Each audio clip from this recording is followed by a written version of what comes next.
জয় উদযাপন করে, ওরা তৈরি ছিল আগে থেকে। কিন্তু আমরা পরাস্ত হয়ে উদযাপন করব, এত তারিখে ভোট গ্রহণ হবে, আগের চেয়েও বেশিভাবে হারবো। এই হেরে যাওয়ার উদযাপন, খেলা হবে খেলা হবে, তৃণমূল থেকে নেবো, বিজেপি থেকে নেবো, খেলা হবে খেলা। হাতে মেরেই বা হবে কি, কেস কাছারি হবে, বাতে মারি, লুটে খাই, কেড়ে নি। এইটা হচ্ছে পলিসি, নতুন পলিসি। চল না, চলো যাই, মতুয়াদের ভয় দেখিয়ে খাই। শান্তনু জিতে গেল ঠাকুর, মতুয়াদের ঠিক ভয় দেখালো না। তাই ওই কি বালা আছে না, আপনি কিসের প্রতীক? আপনি কি জেলের প্রতীক? আচ্ছা, আপনি তো জেলে ছিলেন না, কেন জেলে ছিলেন? আপনি তো এমপি, রাজ্যসভা, কেন জেলে ছিলেন? ভালো খেলা হচ্ছিল নাকি জেলে? তাহলে আপনার বিরুদ্ধে অভিযোগ ছিল ওই সব আছে না, স্ক্যাম, সরদা নরদা, সরদা সরদা সরো। যে টাকাটা পেলেন, ওটা কোথা থেকে পেলেন যে ফেরত দিলেন? তার টাকাটা কি অবৈধ ছিল? তাহলে অবৈধ টাকা আপনি পেয়েছিলেন, আর যদি বৈধ টাকা ফেরত দিয়েছিলেন আপনি। আর মাননীয় হচ্ছে সততার প্রতীক, তাহলে কুণাল ঘোষ কি জেলের প্রতীক?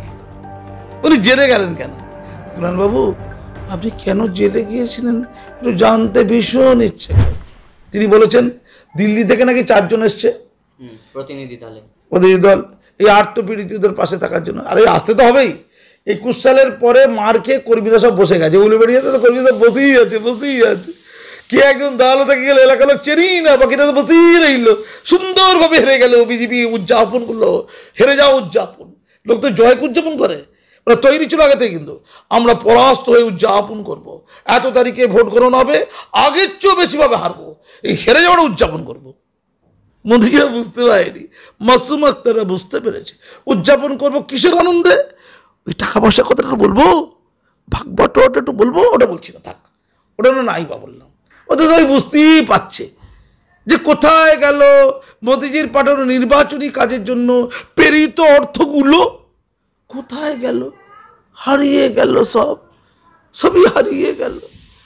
তো আমি শুধু দিদিকে আমি বলছিলাম কুণাল ঘোষের কথা। উনি বলছেন দিল্লি থেকে যারা আসছে তারা তো আসবেই, নাহলে 24-এ মার্কে বসে গেলে তো আর 26 আর হলোই না। 26-এ অকবার দিতে হবে। বিজেপি কি করতে হবে? ভোটে দাঁড়ানো যাবে না, ক্যান্ডিডেটকেও দাঁড়াবে। হ্যাঁ, ক্যান্ডিডেট দাঁড়াবে দিল্লির টাকাটা চুরি করার জন্য। দিল্লি থেকে নির্বাচনী খাতে টাকাগুলো দেবে, তো ওইগুলোকে চুরি করার জন্য। না না না, জিতবে না তো, তার জানো তো জিতবে না। ওই টাকাটা গুরুত্ব আছে, টাকা দরকার নেই। ওই তো দিল্লি এখন বসে আছে, এটা বিশ্বে বসে বলছে এসেছে তো টাকার জন্য, খ্যাতি প্রতিপত্তি আর টাকা। তো টাকা না থাকলে দলে থাকবে কেন?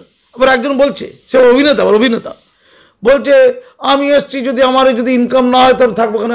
চাপ বাবা, মানে ইনকাম করতে এসছি, সে প্রকাশ্যে বলছে ইনকাম না করলে আমি থাকবো কেন? ওটা ইনকাম করার জায়গা। মানে পার্টি করা মানে জনসেবা করা নয়, ত্যাগ নয়, ইনকাম করতে। ইনকাম তো অনেকভাবে হয়। ভোটের টিকিট পেয়ে ওই খরচা করে যে টাকাটা পাবো, ওই টাকাটা খরচা করবো, পরে নিয়ে নেবো।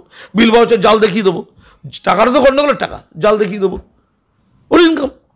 তারপর খাবো টাবো, নাচবো ডাইবো, খেলা হবে। তারপর দেবাংশুকা চলে গিয়ে নাচবো লুকিয়ে অন্ধকারে, দেখতে না পায়। খেলা হবে, তৃণমূল থেকে নেবো, বিজেপি থেকে নেবো, খেলা হবে। তো কুণালবাবু বলছিলেন ওই যে 4 জন যে আসছে, ওই 4 জনদের যে নেতা একজন আছে কি বিপ্লব কি নামটা, যে নেতৃত্ব দিচ্ছে এই প্রতিনিধি, অসমের না কোথাকার লোক, তিনিও নাকি অত্যাচারী। ত্রিপুরার না কোথাকার লোক, যাই না, ত্রিপুরার মনে হচ্ছে, তিনিও নাকি অত্যাচারী। তিনি নাকি সায়নীকে নাকি কী সব অপহরণ করতে গিয়েছিল নাকি। দেয় অপহরণ করে নেবো, সায়নী কি সুন্দর, অপহরণ করে নেবো। অপহরণ তো হলো না, কাজটাই হলো না, তো অভিযোগটা হয়ে গেল। তাহলে কেন এসেছে ওরা? তাহলে ওরা যদি না আসে 26 তো হবে না। তোমরা তো মেরে ভয় দেখিয়ে দিচ্ছ আগে, যাতে 26-এ কেউ না যায়। 26-এ যাতে বিজেপিকে কেউ ভোট না দেয়, তার জন্য তো এই তো ধমকি চমকি চুরি হাতে মারছে না, বেশি বাতে মারছে। পলিসি চেঞ্জ করে, হাতে মেরেই বা হবে কি, কেস কাছারি হবে, বাতে মারি, লুটে খাই, কেড়ে নি। এইটা হচ্ছে পলিসি, নতুন পলিসি। যেমন সিএ নিয়ে আগে মোল্লাদের ভয় দেখাচ্ছিল, সিএ দেখলাম মোল্লারা ভয় পাচ্ছে না, মাসুম আক্তারা সব শিখিয়ে দিয়েছে, এবার হিন্দুদের ভয় দেখায়। চল যাই, মতুয়াদের ভয় দেখে খাই। চল যাই, এই চলো যাই, মতুয়াদের ভয় দেখিয়ে খাই। শান্তনু জিতে গেল ঠাকুর, মতুয়াদের ঠিক ভয় দেখালো না। তাই ওই কি বালা আছে না, মমতা বেলার কে একজন মেয়ে না কে যে বাগদা উপনির্বাচনে ক্যান্ডিডেট মতুয়া সিএ তো যদি কাজকর্ম হয় সেই দিক থেকে তো বিজেপির অন্দরও জল্পনা তৈরি হয়েছে শান্তনু ঠাকুরের স্ত্রী ওই বাগদা পৈতৃক সম্পত্তি। আমি এবারে দেখলাম তো ভারতবর্ষে যারা যারা সব এমপি টিকিট পেয়েছে তার বড় অংশ প্রায় 40-50 জনের মতো প্রাক্তন মুখ্যমন্ত্রী অমুক, বর্তমান মুখ্যমন্ত্রী তমুক, প্রাক্তন স্বরাষ্ট্রমন্ত্রী তমুক, বর্তমানের তমুক, সব পরিবর্তন হয়েছে। আমার ছিরি, তার ছিরি, আমার ভগ্নী, আমার স্ত্রী, স্ত্রী না হলে আমার স্ত্রীর মতো কেউ, স্ত্রী নয় আর কি, স্ত্রীর মতো কেউ। আর কুণাল ঘোষ যখন বললেন না আমার কিরম হচ্ছিল, কুণালবাবু বললেন যে ওরা আসছে, ও তো গুন্ডা, ও হচ্ছে হিংসার প্রতীক। কিসের প্রতীক? তো আমি কুণালবাবুকে বলেছিলাম একটা চ্যানেলে, আপনাদের বলছি, আবার রিপিট করি, কুণালবাবু আপনি কিসের প্রতীক? আপনি কি জেলের প্রতীক? আচ্ছা আপনি তো জেলে ছিলেন না, কেন জেলে ছিলেন? আপনি তো এমপি রাজ্যসভা, কেন জেলে ছিলেন? ভালো খেলা হচ্ছিল নাকি জেলে? তাহলে আপনার বিরুদ্ধে অভিযোগ ছিল ওই সব আছে না, স্ক্যাম, সারদা নরদা, সারদা সারদা সারদা, তবে নাকি টাকা কামিয়েছেন, টাকা নিয়েছেন, তাই জেলে গিয়েছেন, তখন ডাকাতারি নিয়েছেন। আপনার বিপুল যোগ্যতা, আপনি ডাকাতারি বলে সেই ডাকাতারির আন্ডারে আপনি বড় পদ পেয়ে গেলেন, ঠিক আছে। কিন্তু ডাকাতরানি বলে যখন আপনি গিয়েছিলেন তারপর আপনি জামিন পেয়েছেন, এখন তো জামিন পাওয়া মানে কি কেস থেকে মুক্তি পাওয়া? নিশ্চয়ই নয়। জামিন পাওয়া মানে কোনো কেস থেকে মুক্তি পাওয়া নয়, অপরাধ বিমোচিত হওয়া নয়। অপরাধ আছে, সেটা বিচার্য বিষয়ের মধ্যে আছে, জামিনে সাময়িক বাইরে আছেন, সাময়িক বাইরে থেকে বিরাট একটা জায়গায় চলে গেছেন, সাময়িক বাইরে থেকে। তো আপনি তো জামিনে বাইরে গেছেন, আপনার কেসটা তো ডিসমিস হয়নি, কেসটা তো চলছে আপনার। আর আপনি টাকা দিয়ে দিয়েছেন নাকি? টাকা দিয়ে দিয়েছেন, যে টাকা নিয়েছিলেন ওটা নাকি দিয়ে দিয়েছেন। আচ্ছা টাকাটা যে নিয়েছিলেন তারা অবৈধ টাকা নিয়েছিলেন, সেটা ফেরত দিলেন কেন? ওই অত কোটি টাকা ফেরত দিলেন, কোথা থেকে টাকা পেলেন?